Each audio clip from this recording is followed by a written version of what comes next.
ಅನಿಸುತ್ತೆ ನನ್ನಲ್ಲಿ.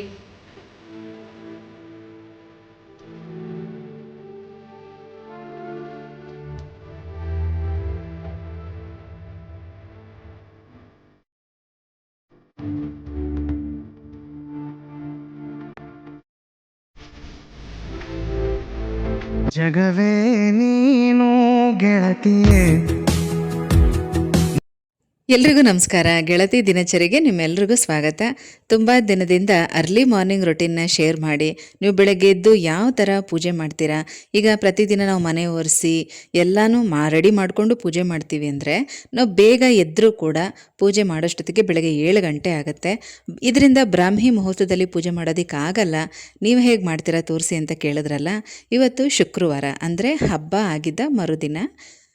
ಇವತ್ತು ಬೇಗನೆ ಎದ್ದಿದ್ದೀನಿ. ಯಾಕಂದರೆ ನಾನೀಗಾಗಲೇ ಹಿಂದಿನ ವಿಡಿಯೋದಲ್ಲಿ ನಿಮಗೆ ತಿಳಿಸಿದ್ದೆ, ಈ 9 ದಿನ ಅಂದರೆ ಯುಗಾದಿ ಹಬ್ಬದಿಂದ ಶ್ರೀರಾಮ ನವಮಿ ತನಕ 9 ದಿನ ಮನೆಯಲ್ಲಿ ವಿಷ್ಣು ಸಹಸ್ರನಾಮ ಪಾರಾಯಣ ಮಾಡೋದು, ಈ ಥರದ್ದೆಲ್ಲ ಮಾಡಿದ್ರೆ ತುಂಬ ಒಳ್ಳೆಯದು ಅಂತ. ಹಾಗಾಗಿ ನಾನು ಕೂಡ ಸಂಕಲ್ಪ ಮಾಡಿಕೊಂಡು ಹಬ್ಬದ ದಿನದಿಂದ ಶುರು ಮಾಡಿದ್ದೀನಿ.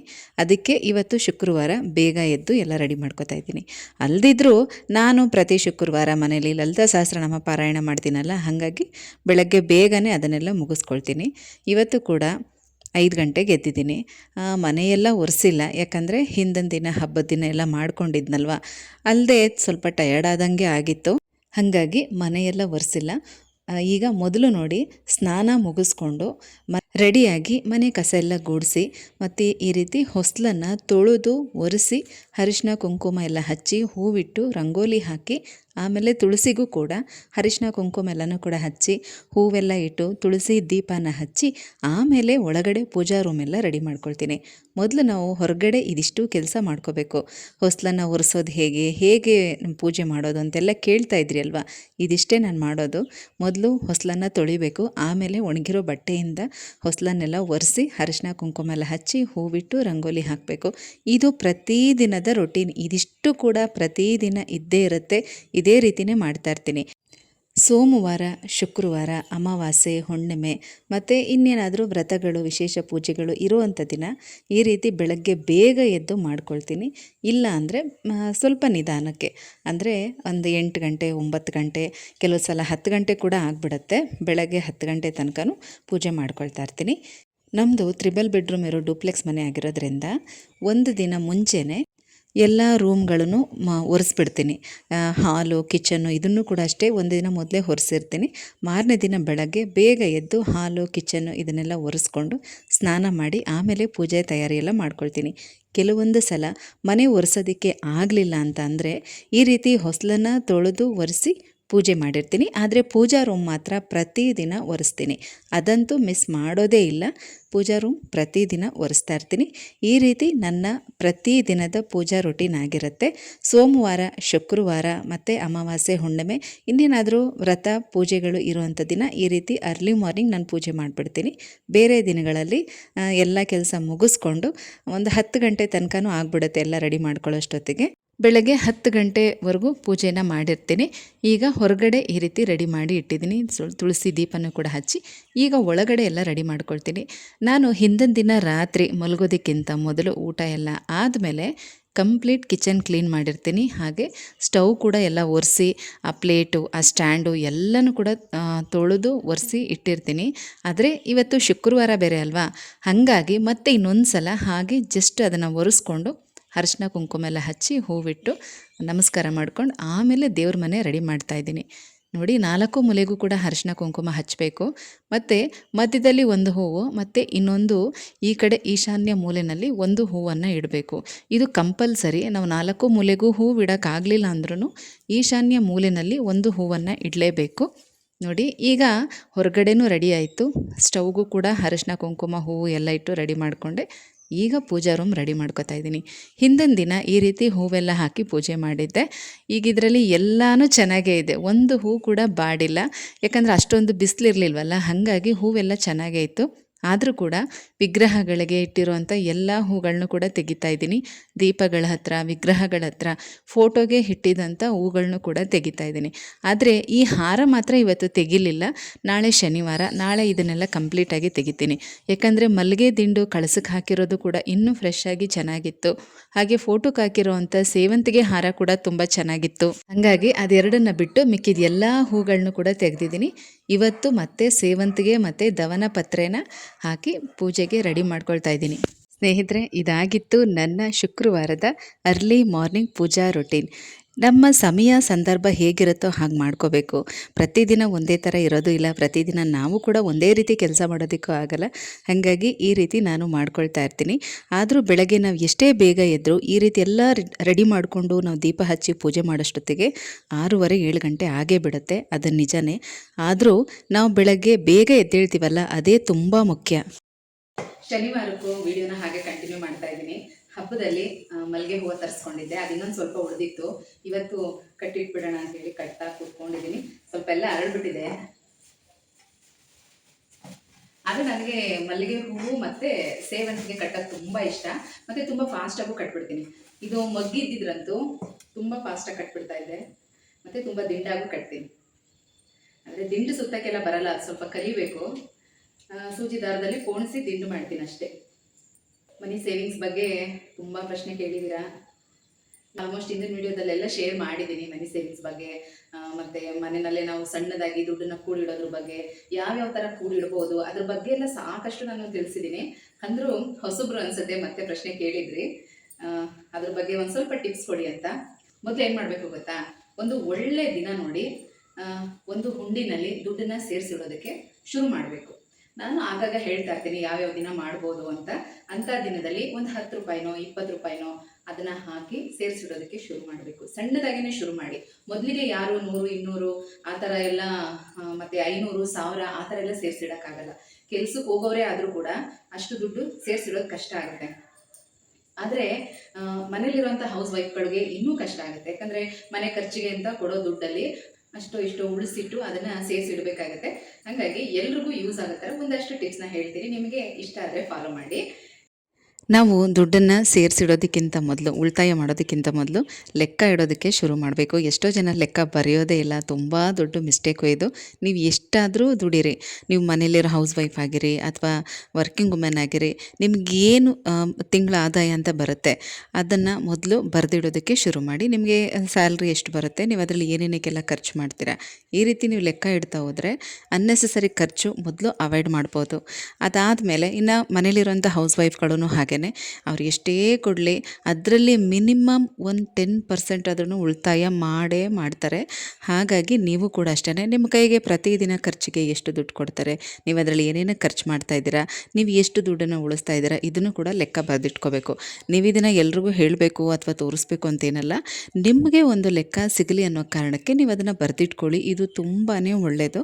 ಅದಾದಮೇಲೆ ನಿಮಗೆ ಸ್ಯಾಲ್ರಿ ಬರುತ್ತೆ. ಕೆಲ್ಸಕ್ಕೆ ಹೋಗೋರೆ ಅಂತಲ್ಲ, ಯಾವುದಾದ್ರೂ ಸಣ್ಣ ಪುಟ್ಟ ಬಿಸ್ನೆಸ್ ಮಾಡೋರು, ವ್ಯಾಪಾರ ಮಾಡೋರೇ ಆಗಿರ್ಬೋದು, ಅಥವಾ ನಂತರ ನೀವು ಟೈಲರಿಂಗ್ ಕೆಲಸ, ಬ್ಯೂಟಿಷಿಯನ್ನು, ಬಟ್ಟೆ ಅಂಗಡಿ, ಸೀರೆ ವ್ಯಾಪಾರ, ಈ ಥರದ್ದು ನೀವು ಏನೇ ಮಾಡ್ತಾಯಿರಿ, ನೀವು ಪ್ರತಿದಿನ ಅಥವಾ ವಾರಕ್ಕೆ ಇಷ್ಟು ಅಂತ ಟಾರ್ಗೆಟ್ ಅಂತ ಇಟ್ಕೋಬೇಕು. ನೀವು ವಾರದ ಪೂರ್ತಿ ನೀವು ಎಷ್ಟು ಸಂಪಾದನೆ ಮಾಡಿದ್ದೀರಾ ಅದನ್ನು ಲೆಕ್ಕ ಬರೆದಿಟ್ಕೊಂಡು ಅದರಲ್ಲಿ ಇಷ್ಟು ಅಂತ ನೀವು ತೆಗೆದಿಡಬೇಕು. ನಾವು ಯಾವಾಗಲೂ ಏನು ಯೋಚನೆ ಮಾಡ್ತೀವಿ ಗೊತ್ತಾ, ಈಗ ಸಂಬಳ ಬಂದ ತಕ್ಷಣ ಫಸ್ಟು ನಮ್ದು ಏನೇನು ಕಮಿಟ್ಮೆಂಟ್ ಇದೆ ಅದನ್ನೆಲ್ಲ ಮುಗಿಸ್ಕೊಂಡು ಲಾಸ್ಟಲ್ಲಿ ನಾವು ಉಳಿತಾಯ ಮಾಡೋಣ ಅಂತ ಯೋಚನೆ ಮಾಡ್ತೀವಿ.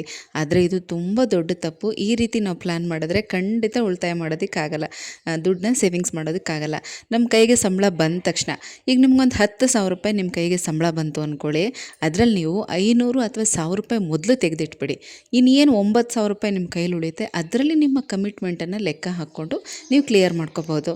ಇದರಿಂದ ಏನಾಗುತ್ತೆ ಗೊತ್ತಾ, ಈ ಕಡೆ ಸೇವಿಂಗ್ಸು ಆಗುತ್ತೆ, ನಿಮ್ಮ ಕಮಿಟ್ಮೆಂಟು ಕ್ಲಿಯರ್ ಆಗುತ್ತೆ. ನಾವು ಫಸ್ಟೇ ನಮ್ಮ ಖರ್ಚು ವೆಚ್ಚ ಎಲ್ಲನೂ ನೋಡಿಕೊಂಡು ಲಾಸ್ಟಲ್ಲಿ ನಾನು ಎತ್ತಿಡ್ತೀನಿ ಅಂದರೆ ಖಂಡಿತ ಇದು ಸಾಧ್ಯ ಇಲ್ಲ. ಯಾಕಂದರೆ ನಮ್ಮ ಸಂಪಾದನೆ ಎಷ್ಟು ಜಾಸ್ತಿ ಆಗ್ತಾ ಹೋಗುತ್ತೋ ಖರ್ಚು ಕೂಡ ಅಷ್ಟೇ ಜಾಸ್ತಿ ಆಗ್ತಾ ಹೋಗುತ್ತೆ. ಇದು ಎಲ್ರಿಗೂ ಕೂಡ ಎಕ್ಸ್ಪೀರಿಯೆನ್ಸ್ ಆಗೇ ಇರುತ್ತೆ. ಅಲ್ಲದೆ ಇನ್ನೂ ಒಂದು ಮುಖ್ಯವಾದ ವಿಚಾರ ಏನು ಗೊತ್ತಾ, ಕೆಲವು ಹೆಂಗಸರು ಮಾಡುವಂಥ ತಪ್ಪಿದು ಏನಂದರೆ, ಈಗ ಅಕ್ಕಪಕ್ಕದಲ್ಲಿ ಒಂದು ಸಣ್ಣ ಪುಟ್ಟದಾಗಿ ಫೈನಾನ್ಸ್ ಎಲ್ಲ ಮಾಡ್ಕೊಳ್ಳೋದು, ಅಕ್ಕಪಕ್ಕದಲ್ಲಿ ಇದು ಕಾಮನ್ನಾಗಿ ನಡೀತಾನೆ ಇರುತ್ತೆ ಬಿಡಿ. ಆದರೆ ಇದರಲ್ಲಿ ನೀವು ಮಾಡೋದು ತಪ್ಪು ಅಂತೇನಿಲ್ಲ. ಮನೆಯವರಿಗೆ ಗೊತ್ತಿಲ್ಲದೆ ಮಾಡ್ತಿರಲ್ಲ ಅದೇ ತಪ್ಪು. ತುಂಬ ಜನ ಹೆಂಗಸರನ್ನೇ ಟಾರ್ಗೆಟ್ ಮಾಡೋದು ಜಾಸ್ತಿ. ಯಾಕಂದರೆ ಎಷ್ಟೇ ಕಷ್ಟ ಆದ್ರೂ ಅಷ್ಟೋ ಇಷ್ಟೋ ದುಡ್ಡು ಅವ್ರು ಉಳಿಸಿರ್ತಾರೆ, ಅವ್ರ ಕೈಯಲ್ಲಿ ದುಡ್ಡು ಇಟ್ಕೊಂಡಿರ್ತಾರೆ ಅಂತ ಎಲ್ರಿಗೂ ಗೊತ್ತಿರುತ್ತೆ. ನಾವೇನು ಮಾಡ್ತೀವಿ, ದುಡ್ಡಿನ ಆಸೆಗೆ ಎಲ್ಲೋ ಒಂದು ಕಡೆ ಸೇಫಾಗಿ ದುಡ್ಡಿರುತ್ತಲ್ಲ, ಎಮರ್ಜೆನ್ಸಿಗೆ ನಮಗೆ ಸಿಗುತ್ತಲ್ಲ ಅಂಥೇಳಿ ಮನೆಯವ್ರಿಗೂ ಕೂಡ ಗೊತ್ತಿಲ್ಲದ ಹಾಗೆ ಅಕ್ಕಪಕ್ಕದವ್ರಿಗೆ ಕೊಟ್ಟಿರ್ತೀವಿ, ಪರಿಚಯದವ್ರಿಗೆ ಕೊಟ್ಟಿರ್ತೀವಿ. ಆದರೆ ತುಂಬ ಜನರಿಗೆ 90% ಅಷ್ಟು ಜನರಿಗೆ ಇದರಲ್ಲೇ ಮೋಸ ಆಗೋದು. ಮೋಸ ಆದಮೇಲೆ ಇದನ್ನು ಮನೆಯವ್ರಿಗೆ ಹೇಳೋಕ್ಕೂ ಆಗಲ್ಲ, ಬೈತಾರೆ, ಮತ್ತು ಅದನ್ನು ವಸೂಲಿ ಮಾಡೋದಕ್ಕೂ ಆಗಲ್ಲ. ಈ ರೀತಿ ಮಾಡೋದ್ರಿಂದ ಕೂಡ ದುಡ್ಡನ್ನು ಕಳ್ಕೊತೀವಿ. ಆದರೆ ನೀವು ಈ ಥರ ತಪ್ಪುಗಳನ್ನ ಯಾವತ್ತೂ ಮಾಡೋಕ್ಕೆ ಹೋಗ್ಬೇಡಿ. ನೀವು ಆ ರೀತಿ ಕೊಟ್ಟರೂ ಕೂಡ ಮನೆಯವ್ರಿಗೊಂದು ಮಾತು ಹೇಳಿಬಿಟ್ಟು ಕೊಡಿ. ಮುಂದೆ ಪ್ರಾಬ್ಲಮ್ ಆದರೆ ಅವರು ನಿಮ್ಮ ಜೊತೆಗೆ ನಿಲ್ತಾರೆ, ವಸೂಲಿ ಮಾಡೋದಕ್ಕೂ ಕೂಡ ಸುಲಭ ಆಗುತ್ತೆ. ಎಷ್ಟೋ ಜನ ನಾನು ಕೂಡ ನೋಡಿದ್ದೀನಿ, ತುಂಬ ಜನ ಮನಿ ರಿಲೇಟೆಡ್ ಯಾವುದೇ ವಿಡಿಯೋ ಹಾಕಿದ್ರೂ ಕೂಡ ಕಮೆಂಟ್ಸಲ್ಲಿ ಬಂದೇ ಬರುತ್ತೆ. ಒಡವೆ ಕೊಟ್ಬಿಟ್ಟಿದ್ದೀನಿ, ದುಡ್ಡು ಕೊಟ್ಟಿದ್ದೀನಿ, ಮತ್ತು ಎಷ್ಟೋ ಜನಕ್ಕೆ ಲೋನ್ಗೆ ಶ್ಯೂರಿಟಿ ಹಾಕ್ಬಿಟ್ಟಿದ್ದೀನಿ. ಈ ಥರ ಎಲ್ಲ ಮಾಡ್ತೀರಾ. ಏನೇ ನಂಬಿಕೆ ಇರ್ಬೋದು, ಇಂಥ ವ್ಯವಹಾರಕ್ಕೆ ಕೈ ಹಾಕೋ ಮೊದಲು ಮನೆಯವ್ರಿಗೆ ಒಂದು ಮಾತು ಹೇಳಿ. ಯಾಕಂದರೆ ಈಗಿನ ಕಾಲದಲ್ಲಿ ₹100 ದುಡಿಯೋದು ಕೂಡ ತುಂಬ ಕಷ್ಟ ಇದೆ. ಅಂಥದ್ರಲ್ಲಿ ಸಾವಿರಾರು ರೂಪಾಯಿ, ಲಕ್ಷಾಂತರ ರೂಪಾಯಿ ತುಂಬ ಸುಲಭವಾಗಿ ಕಳ್ಕೊಬಾರ್ದು. ಹಾಗಾಗಿ ಹೇಳ್ತಾ ಇದ್ದೀನಿ, ಉಳಿತಾಯ ಮಾಡೋದು ಎಷ್ಟು ಮುಖ್ಯನೋ ಅದನ್ನು ಕಾಪಾಡ್ಕೊಳ್ಳೋದು ಕೂಡ ಅಷ್ಟೇ ಮುಖ್ಯ. ಯಾವುದೇ ಒಬ್ಬ ವ್ಯಕ್ತಿನ ನಂಬಿ ದುಡ್ಡು ಕೊಡೋದಕ್ಕಿಂತ ಮೊದಲು 1000 ಸಲ ಯೋಚನೆ ಮಾಡಿ. ಒಂದು ಪಕ್ಷ ಆ ದುಡ್ಡು ವಾಪಸ್ ಬರುತ್ತೆ ಅನ್ನೋ ಇಂಟೆನ್ಷನಿಂದ ನಾವು ಕೊಡ್ತೀವಿ ಅಲ್ವಾ, ಆದರೆ ಅದು ವಾಪಸ್ ಬರ್ತಿದ್ದಾಗ ಎಷ್ಟು ದುಃಖ ಆಗುತ್ತೆ, ಎಷ್ಟು ಸಂಕಟ ಆಗುತ್ತೆ. ಅಕಸ್ಮಾತ್ ಮನೆಯವ್ರಿಗೆ ನಾವು ಅದನ್ನು ಕೊಟ್ಬಿಟ್ಟಿದ್ರೆ ಒಂದು ಸಮಾಧಾನ ಇರುತ್ತೆ, ನನ್ನ ಮನೆಯವ್ರಿಗೆ ತಾನೇ ಖರ್ಚು ಮಾಡಿದೆ ಅಂತ. ಆದರೆ ತುಂಬ ಜನ ಹೆಂಗಸರು ಮಾಡೋದು ಇದೇ ತಪ್ಪು. ಏನೋ ಫೈನಾನ್ಸ್ ಮಾಡಿಕೊಂಡು ಒಂದು 4 ಕಾಸು ಎತ್ತಿಟ್ಕೋಬೇಕು, ಎಮರ್ಜೆನ್ಸಿಗಾಗುತ್ತೆ, ಮುಂದಕ್ಕೆ ಅದು ಮನೆಯವ್ರಿಗಾಗತ್ತೆ ಅಂತ ಯೋಚನೆ ಮಾಡಿ ಈಗ ನಿಮ್ಮ ಕೈಲಿರೋ ದುಡ್ಡನ್ನು ಬೇರೆಯವ್ರಿಗೆ ಕೊಟ್ಟು ಕಳ್ಕೊಳ್ತೀರ. ಇಂಥ ತಪ್ಪಂತೂ ಮಾಡಲೇಬೇಡಿ. ನೀವು ಎಷ್ಟು ದುಡಿತಾ ಇದ್ದೀರಾ, ನೀವೆಷ್ಟು ಉಳಿತಾಯ ಮಾಡ್ತೀರಾ, ಯಾರಿಗೂ ಹೇಳೋಕ್ಕೆ ಹೋಗಬೇಡಿ. ನಿಮ್ಮ ದುಡ್ಡು ನಿಮ್ಮ ಹತ್ರ ಇರಬೇಕು. ನಿಮ್ಮಲ್ಲಿ ಒಂದು ಕಾನ್ಫಿಡೆನ್ಸ್ ಇರುತ್ತೆ, ಅದನ್ನು ಬೇರೆಯವ್ರಿಗೆ ಹೇಳುವಂಥ ಅವಶ್ಯಕತೆ ಇರೋದಿಲ್ಲ. ಅಷ್ಟಕ್ಕೂ ಹೇಳಲೇಬೇಕು ಅಂದರೆ ನಿಮ್ಮ ಮನೆಯವ್ರಿಗೆ ಹೇಳಿ, ಅವರು ಕೂಡ ಖುಷಿ ಪಡ್ತಾರೆ. ಹೆಂಡತಿ ಎಷ್ಟು ಬುದ್ಧಿವಂತೆ, ಎಷ್ಟೆಲ್ಲ ದುಡ್ಡು ಉಳಿತಾಯ ಮಾಡ್ತಾಯಿದ್ದಾಳೆ, ನನ್ನ ಕಷ್ಟದ ಸಮಯದಲ್ಲಿ ನನಗೆಷ್ಟು ಸಹಾಯ ಮಾಡಿದ್ದಾಳೆ ಅಂತ ನಿಮ್ಮ ಮೇಲೆ ಪ್ರೀತಿ ಗೌರವ ಹೆಚ್ಚಾಗುತ್ತೆ. ಬೇರೆಯವರು ಕೊಡೋದ್ರಿಂದ ಮರ್ಯಾದೆನೂ ಹೋಗುತ್ತೆ, ದುಡ್ಡು ಹೋಗುತ್ತೆ, ನಂಬಿಕೆನೂ ಹೋಗುತ್ತೆ. ಹಾಗಾಗಿ ಹೇಳ್ತಾ ಇದ್ದೀನಿ. ಅಲ್ಲದೆ ಗೌರಿ ಹಬ್ಬ, ವರಮಹಾಲಕ್ಷ್ಮಿ ಹಬ್ಬ, ಬರ್ತ್ಡೇ, ಆ್ಯನಿವರ್ಸರಿ ಮತ್ತು ಭೀಮ್ನ ಅಮಾವಾಸ್ಯೆ ಅಂತೆಲ್ಲ ನಮಗೂ ಕೂಡ ಅಷ್ಟೋ ಇಷ್ಟೋ ಕುಂಕುಮಕ್ಕೆ, ಬಳೆಗೆ ಅಂತ ದುಡ್ಡು ಕೊಡ್ತಾರಲ್ವ. ಸೀರೆ ತೊಗೊಳ್ಳಿ, ಬಟ್ಟೆ ತೊಗೊಳ್ಳಿ ಅಂತ ಕೊಡ್ತಾರೆ. ನಿಮಗೆ ಬೇಕಾದರೆ ತೊಗೊಳ್ಳಿ, ಇಲ್ಲ ಅಂದರೆ ಆ ದುಡ್ಡನ್ನು ಕೂಡ ನೀವು ತೆಗೆದಿಡೋದ್ರಿಂದ ಅದು ಕೂಡ ನಿಮಗೆ ಒಂದು ಸೇವಿಂಗ್ಸ್ ಆಗುತ್ತೆ. ಅಲ್ಲದೆ ನಾವೀಗ ಹೊರಗಡೆ ಹೋದಾಗ ಒಂದಿಷ್ಟು ದುಡ್ಡು ಅಂತ ತೊಗೊಂಡು ಹೋಗ್ತೀವಿ, ಆಟೋ ಖರ್ಚು ಅಥವಾ ಬಸ್ ಚಾರ್ಜು, ಮತ್ತು ಅಲ್ಲಿ ಹೊರಗಡೆ ಏನಾದರೂ ತೊಗೊಳ್ಳೋದಿರುತ್ತೆ. ಹೀಗೆ ಒಂದು ಮದುವೆಗೆ ಗಿಫ್ಟ್ ತೊಗೋಬೇಕು ಅಂದ್ಕೊಂಡಿರ್ತೀವಿ, ಅಥವಾ ಮನೆಗೆ ಏನಾದರೂ ಸಾಮಾನು ತರಬೇಕು ಅಂದ್ಕೊಂಡು ಹೋಗಿರ್ತೀವಿ. ನಾವು ಹೆಚ್ಚು ಕಡಿಮೆ ಅಂದ್ಕೊಂಡು ಒಂದಷ್ಟು ದುಡ್ಡನ್ನು ತೊಗೊಂಡು ಹೋಗಿರ್ತೀವಿ. 1,000, 2,000, 3,000 ಈ ಥರ ಇಟ್ಕೊಂಡು ಹೋಗಿರ್ತೀವಿ ಅಂದ್ಕೊಳ್ಳಿ. ಆದರೆ ನಾವು ಅಂದ್ಕೊಂಡಿದ್ದಕ್ಕಿಂತ ಕಡಿಮೆ ಖರ್ಚು ಮಾಡಿ ಅದರಲ್ಲೂ ದುಡ್ಡು ಉಳಿದಿರುತ್ತೆ, ಚೇಂಜು ಉಳಿದಿರುತ್ತಲ್ಲ, ಅದನ್ನು ಕೂಡ ನೀವು ಸೇವಿಂಗ್ಸ್ ಅಂತ ಎತ್ತಿಟ್ಕೋಬೇಕು. ನೀವೇನು ದುಡ್ಡು ಕೂಡಿಡ್ತಾ ಇರ್ತೀರಲ್ಲ, ಹುಂಡಿನಲ್ಲಿ ಹಾಕಿಟ್ಕೋಬೇಕು. ಈ ರೀತಿ ಎಲ್ಲ ನಾವು ಎಲ್ಲೆಲ್ಲಿ ಸಾಧ್ಯ ಆಗುತ್ತೋ ಅಲ್ಲೆಲ್ಲ ದುಡ್ಡನ್ನು ಉಳಿಸ್ತಾ ಹೋಗಬೇಕು. ಮನಿ ಸೇವಿಂಗ್ಸ್ ಮಾಡಬೇಕು ಅಂದಿದ ತಕ್ಷಣ ನಾವು ಏನೋ ಒಂಥರ ಸ್ಯಾಕ್ರಿಫೈಸ್ ಮಾಡಿ ಇಷ್ಟ ಆಗಿರೋದನ್ನು ತಿನ್ನಬಾರ್ದು, ಬಟ್ಟೆಗಳು ತೊಗೋಬಾರ್ದು, ಮತ್ತು ಏನು ನಮಗೆ ನೆಸೆಸಿಟಿ ಇರುವಂಥ ವಸ್ತುಗಳನ್ನೆಲ್ಲ ತುಂಬ ಕಡಿಮೆ ಮಾಡಬೇಕು ತೊಗೊಳ್ಳೋವಂಥದ್ದನ್ನು. ಈ ಥರ ಎಲ್ಲ ಸ್ಯಾಕ್ರಿಫೈಸ್ ಮಾಡಿ ಉಳಿತಾಯ ಮಾಡಬೇಕು ಅಂತಲ್ಲ. ನಮಗೆ ಈ ರೀತಿ ಒಂದು ಪ್ಲ್ಯಾನಿಂಗ್ ಮಾಡಿಕೊಂಡು ನಾವು ಉಳಿತಾಯ ಮಾಡಬೇಕು. ಅಲ್ಲದೆ ಅನ್ಎಕ್ಸ್ಪೆಕ್ಟೆಡ್ ಮನಿ ಅಂದರೆ ಏನು ಗೊತ್ತಾ, ಈಗ ಯಾರಿಗಾದರೂ ದುಡ್ಡು ಕೊಟ್ಟಿರ್ತೀವಿ, 500, 1000 ಈ ಥರ ಕೊಟ್ಟಿರ್ತೀವಿ. ಅದು ಇನ್ನೇನು ಬರೋದೇ ಇಲ್ಲ ಬಿಡು ಅಂತ ಬಿಟ್ಬಿಟ್ಟಿರ್ತೀವಿ ಅಂದ್ಕೊಳ್ಳಿ. ಕೇಳಿ ಕೇಳಿ ಸಾಕಾಗಿ ಬಿಟ್ಬಿಟ್ಟಿರ್ತೀವಿ. ಆ ದುಡ್ಡು ಅನ್ಎಕ್ಸ್ಪೆಕ್ಟೆಡ್ ಆಗಿ ಬಂದಾಗ, ಅಂದರೆ ಅವರು ಅಕಸ್ಮಾತಾಗಿ ತಂದು ಕೊಟ್ಟಾಗ ಆ ದುಡ್ಡನ್ನು ಕೂಡ ನೀವು ಸೇವಿಂಗ್ಸ್ ಅಂತ ಎತ್ತಿಟ್ಕೋಬೇಕು. ಅದನ್ನು ಖರ್ಚು ಮಾಡಬಾರ್ದು. ತುಂಬ ದೊಡ್ಡ ಅಮೌಂಟ್ ಆದರೆ ಖರ್ಚು ಮಾಡಿ, ಅದರಲ್ಲಿ ಒಂದಿಷ್ಟು ಪರ್ಸೆಂಟ್ ಅಂತ ತೆಗೆದಿಟ್ಟು ಮಿಕ್ಕಿದ್ದನ್ನು ಖರ್ಚು ಮಾಡಿ. ಈ ರೀತಿ ಸಣ್ಣ ಪುಟ್ಟ 500, 1000, 2,000 ಈ ಥರ ಬಂದಾಗ ಅದನ್ನು ಕೂಡ ನೀವು ತೆಗೆದಿಟ್ಕೋಬೇಕು. ನಾನು ಹೀಗೆ ಮಾಡ್ತಾಯಿದ್ದೆ. ಟೈಲರ್ ಅಂಗಡಿನಲ್ಲಿ ಕೆಲಸ ಮಾಡುವಾಗ ಕೆಲವೊಂದು ಕಸ್ಟಮರ್ ಈ ಥರನೇ ಬಿಡಿ, ತುಂಬ ಆಟ ಆಡಿಸೋರು. 6 ತಿಂಗಳು, 9 ತಿಂಗಳು ಆ ಥರ ಆದ್ರೂ ಕೂಡ ದುಡ್ಡು ಕೊಡ್ತಾ ಇರಲಿಲ್ಲ. ನನಗೂ ಕೇಳಿ ಕೇಳಿ ತುಂಬಾ ಬೇಜಾರಾಗ್ತಾಯಿತ್ತು, ಹೋಗಲಿ ಅಂತ ಬಿಟ್ಬಿಡ್ತಾ ಇದ್ದೆ. ಆದರೆ ಕೆಲವೊಂದು ಟೈಮಲ್ಲಿ ಅವರಾಗೆ ತೊಗೊಂಬಂದು ಕೊಡೋರು, ಆಗ ತುಂಬ ಖುಷಿನೂ ಆಗ್ತಾಯಿತ್ತು. ಆ ದುಡ್ಡನ್ನು ಹಾಗೆ ಎತ್ತಿಡ್ತಾ ಇದ್ದೆ. ಯಾಕಂದರೆ ಇದು ಅಕಸ್ಮಾತಾಗಿ ಬಂದಿರೋದು, ಬರಲ್ಲ ಅಂತ ಅಂದ್ಕೊಂಡು ಬಿಟ್ಬಿಟ್ಟಿದ್ದೆ. ಆ ದುಡ್ಡು ಬಂದಿರುತ್ತಲ್ಲ, ಅದನ್ನು ಕೂಡ ಹಾಗೆ ತೆಗೆದಿಡೋದು. ಈ ಥರ ಎಲ್ಲ ನಾವು ಸೇರಿಸಿ ಸೇವಿಂಗ್ಸ್ ಎಲ್ಲ ಮಾಡೋದ್ರಿಂದ ಮನಿ ಕೂಡ ಹೆಚ್ಚುತ್ತಾ ಹೋಗುತ್ತೆ. ಅಲ್ಲದೆ ನೀವು ಈ ರೀತಿ ಒಳ್ಳೆ ಉದ್ದೇಶ ಇಟ್ಕೊಂಡು ದುಡ್ಡನ್ನ ಸೇರಿಸೋದಕ್ಕೆ ಶುರು ಮಾಡಿದ್ರೆ ನಿಮಗೆ ಈ ಥರ ದುಡ್ಡು ಕೂಡ ಹೆಚ್ಚಿಗೆ ಸಿಗ್ತಾ ಹೋಗುತ್ತೆ, ನಿಮ್ಮ ಸಂಪಾದನೆ ಹೆಚ್ಚುತ್ತಾ ಹೋಗುತ್ತೆ. ಯಾಕಂದರೆ ಸೇವಿಂಗ್ಸ್ ಸೇವಿಂಗ್ಸ್ ಮಾಡಬೇಕಲ್ಲ ಅಂಥೇಳಿ ಸಂಪಾದನೆ ಕೂಡ ಹೆಚ್ಚಾಗ್ತಾ ಹೋಗುತ್ತೆ. ಅಷ್ಟು ಮಾತ್ರ ಅಲ್ಲ, ತುಂಬ ಮಿಡ್ಲ್ ಕ್ಲಾಸ್ ಫ್ಯಾಮಿಲಿಗಳಲ್ಲಿ ಮಕ್ಕಳ ಅಡ್ಮಿಷನ್ಗೆ ಅಂತ ಸಾಲ ಮಾಡೋದು ಜಾಸ್ತಿ. ಎಷ್ಟು ದೊಡ್ಡ ತಪ್ಪಲ್ವಾ? ಈಗ ಮಕ್ಕಳನ್ನ ಇಂಥ ಸ್ಕೂಲಲ್ಲಿ ಓದಿಸ್ತಾ ಇದ್ದೀವಿ ಅಂತ ಅಂದಮೇಲೆ ಮುಂದಿನ ವರ್ಷ ಅವ್ರಿಗೆ ಅಡ್ಮಿಷನ್ನು, ಫೀಸು ಇಂಥದ್ದೆಲ್ಲ ಇರುತ್ತೆ ಅನ್ನೋದು ನಮಗೆ ಗೊತ್ತಿರುತ್ತೆ. ಆದರೂ ಕೂಡ ನಾವು ದುಡ್ಡನ್ನ ಸೇರಿಸಿಡೋದಿಲ್ಲ, ಅದಕ್ಕೆ ಅಂತ ಒಂದು ಪ್ಲ್ಯಾನಿಂಗ್ ಮಾಡೋದಿಲ್ಲ. ತುಂಬಾ ದೊಡ್ಡ ತಪ್ಪು. ಇನ್ನು ಮುಂದೆ ಅದಕ್ಕೂ ಕೂಡ ಇದೇ ಥರನೇ ಮಾಡಿ. ಈಗ ಅವ್ರದ್ದು ಈ ವರ್ಷ ಅಡ್ಮಿಷನ್ ಮುಗಿತಿದ್ದ ಹಾಗೆ ಮೇ ಮತ್ತು ಜೂನ್ ತಿಂಗಳಲ್ಲಿ ಅಡ್ಮಿಷನ್ ಮುಗಿದೋಗುತ್ತೆ ಅಲ್ವಾ? ಆಲ್ಮೋಸ್ಟ್ ಮೇ ತಿಂಗಳಲ್ಲೇ ಮುಗಿಸ್ಬೇಕು ಬಿಡಿ. ಜೂನ್ 1 ನೀವು ಈ ಥರ ಸೇವಿಂಗ್ಸ್ ಮಾಡೋದಕ್ಕೆ ಶುರು ಮಾಡಿ. ಎಷ್ಟಾಗುತ್ತೋ ಅಷ್ಟು. ಮುಂದಿನ ವರ್ಷ ಮೇ ಅಷ್ಟೊತ್ತಿಗೆ ನಿಮಗೆ ಒಂದಷ್ಟು ಅಮೌಂಟ್ ಅಂತ ಸೇರಿರುತ್ತೆ. ಸಾಲ್ಟೇಜ್ ಆದರೆ ಅದ್ರ ಜೊತೆಗೆ ಇನ್ನು ಮಿಕ್ಕಿದ್ದನ್ನು ಅಡ್ಜಸ್ಟ್ ಮಾಡ್ಬೋದು. ಪೂರ್ತಿ ಅಡ್ಜಸ್ಟ್ ಮಾಡೋದಕ್ಕಿಂತ ಸ್ವಲ್ಪ ಭಾಗ ಮಾತ್ರ ಅಡ್ಜಸ್ಟ್ ಮಾಡೋದು ಎಷ್ಟು ಒಳ್ಳೆಯದು ನೀವೇ ಯೋಚನೆ ಮಾಡಿ. ಇದರಿಂದ ಸಾಲ ಕೂಡ ಕಡಿಮೆ ಆಗುತ್ತೆ. ಅಷ್ಟೇ ಅಲ್ಲದೆ ಈಗ ಮುಂದಿನ ವರ್ಷನೋ ಅಥವಾ ಇನ್ನೊಂದು 2 ವರ್ಷ ಬಿಟ್ಟು ನಮ್ಮ ಮನೆಗಳಲ್ಲಿ ಏನಾದರೂ ಫಂಕ್ಷನ್ಗಳು ಅಥವಾ ದೇವ್ರ ಕಾರ್ಯಗಳು ಇಂಥದ್ದನ್ನು ಮಾಡಬೇಕು, ನಾವೇ ಏನೋ ಹರಕೆ ಮಾಡ್ಕೊಂಡಿರ್ತೀವಿ, ಇಂಥದ್ದೆಲ್ಲ ನಮ್ಮ ತಲೆಯಲ್ಲಿ ಇರುತ್ತೆ ಅಲ್ವಾ? ಅದಕ್ಕೆ ನಾವು ಬೇಕಾಗುವಷ್ಟು ದುಡ್ಡನ್ನು ಲೆಕ್ಕಾಚಾರ ಮಾಡಿಕೊಂಡು ಅಂದಾಜು ಮೇಲೆ ಸೇರಿಸಿಡ್ತಾ ಹೋಗಬೇಕು. ಇದಕ್ಕೆಲ್ಲ ನಾವು ಬ್ಯಾಂಕಲ್ಲೇ ದುಡ್ಡು ಹಾಕಬೇಕು, ಬೇರೆ ಬೇರೆ ಇದರಲ್ಲೆಲ್ಲ ನಾವು ಇನ್ವೆಸ್ಟ್ ಮಾಡಬೇಕು, ಆ ಥರ ಎಲ್ಲ ಏನೂ ಇಲ್ಲ. ಒಂದು ಸಣ್ಣ ಉಳಿತಾಯ ಆರಾಮಾಗಿ ನಾವು ಮನೇಲೇ ಮಾಡ್ಬೋದು. ಇವತ್ತಿಗೆ ಇಷ್ಟು ಸಾಕು ಅಂದ್ಕೊಂಡಿದ್ದೀನಿ. ಮುಂದಿನ ವಿಡಿಯೋಗಳಲ್ಲಿ ಇನ್ನಷ್ಟು ಇಂಥ ಟಿಪ್ಸ್ಗಳನ್ನ ನಿಮಗೆ ಹೇಳ್ತಾ ಹೋಗ್ತೀನಿ. ಹಬ್ಬಕ್ಕೆ ರಜೆ ಇತ್ತಲ್ಲ 3-4 ದಿನ, ಅದಕ್ಕೆ ನಮ್ಮನೆಗೆ ಬಾ ಅಂತ ಹೇಳಿದ್ದೆ. ಬಂದಿದ್ಲು ಅನ್ಸಿಕಾ. ಅವಳಿಗೆ ಈ ಥರ ರಂಗೋಲಿ ಹಾಕೋಕ್ಕೆ ತುಂಬ ಇಷ್ಟ. ಒಂದು 3-4 ರಂಗೋಲಿ ಕಲ್ತ್ಕೊಬಿಟ್ಟವಳೆ.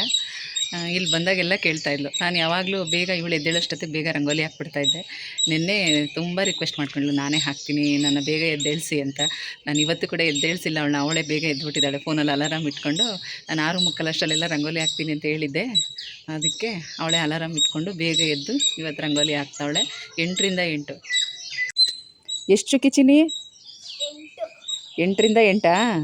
ಇನ್ನು ಯಾವ್ಯಾವ ರಂಗೋಲಿ ಕಲ್ತಿದ್ಯಾ? ಹಾಂ, ಹೌದಾ? ಈಗ ದಿನ ನಿಮ್ಮ ಮನೇಲಿ ನೀನೇ ಹಾಕೋದಾ? ಒಂದೊಂದು ಸಲ. ಹಾಂ, ಚೆನ್ನಾಗಿ ಆಗ್ತಾಯಿದೆಯಾ? ಜಾಣೆ. ಅನ್ಸಿಕಾಗೆ ಈಗ 9 ವರ್ಷ. ಇಂಥದ್ದೆಲ್ಲ ಕಲಿಯೋದಕ್ಕೆ ತುಂಬಾ ಇಷ್ಟಪಡ್ತಾಳೆ. ಆದರೂ ಈ ರೀತಿ ಕೂತ್ಕೊಂಡು ರಂಗೋಲಿ ಹಾಕೋದು ಆರೋಗ್ಯ ದೃಷ್ಟಿಯಿಂದ ಕೂಡ ತುಂಬ ಒಳ್ಳೆಯದು. ಯೋಗ ಕ್ಲಾಸ್ಗೆ ಅಂತ ಹೋದಾಗ ಈ ರೀತಿ ಎಲ್ಲ ಕೂರಿಸ್ತಾರೆ. ಕೂತ್ಕೊಂಡು ನಾವು ಮೊದಲೆಲ್ಲ ಮಾಡ್ತಾಯಿದ್ವಿ ನೋಡಿ, ಕೂತ್ಕೊಂಡು ಪಾತ್ರೆ ತೊಳೆಯೋದು, ಮನೆ ಒರೆಸೋದು, ರಂಗೋಲಿ ಹಾಕೋದು. ಈಗೆಲ್ಲನೂ ಅಭ್ಯಾಸ ಹೋಗ್ಬಿಟ್ಟಿದೆ ಬಿಡಿ. ಚೆನ್ನಾಗಿ ಹಾಕಿದ್ದಾಳೆ. ಎಳೆ ಅಂತೂ ತುಂಬ ಚೆನ್ನಾಗಿ ಬಿಟ್ಟವಳೆ. ಏನಂದರೆ ಅದು ಸ್ವಲ್ಪ ದಪ್ಪ ಎಳೆ ಮಾಡಬೇಕಲ್ವ, ಅವಳಿಗಿನ್ನ ಅದು ಗೊತ್ತಿಲ್ಲ. ಸಣ್ಣ ಎಳೆನಲ್ಲಿ ಬಿಟ್ಟಿದ್ದಾಳೆ. ಮತ್ತು ಲೈನ್ನ ಎಲ್ಲೂ ಶೇಕ್ ಮಾಡಿಲ್ಲ. ಅಷ್ಟು ಪರ್ಫೆಕ್ಟಾಗಿ ನೀಟಾಗಿ ಅಷ್ಟು ಪರ್ಫೆಕ್ಟಾಗಿ ಎಳೆ ಎಲ್ಲ ಎಳೆದವಳೆ ನೋಡಿ. ಚುಕ್ಕಿ ಮಾತ್ರ ನಾನು ಇಟ್ಕೊಟ್ಟೆ. ಅವಳು ಲೆವೆಲಾಗಿ ಈಕ್ವಲ್ಲ, ನಂಗೆ ಚುಕ್ಕಿ ಇಡೋಕ್ಕೆ ಬರಲ್ಲ ಅಂತ ಹೇಳಿದ್ಲು.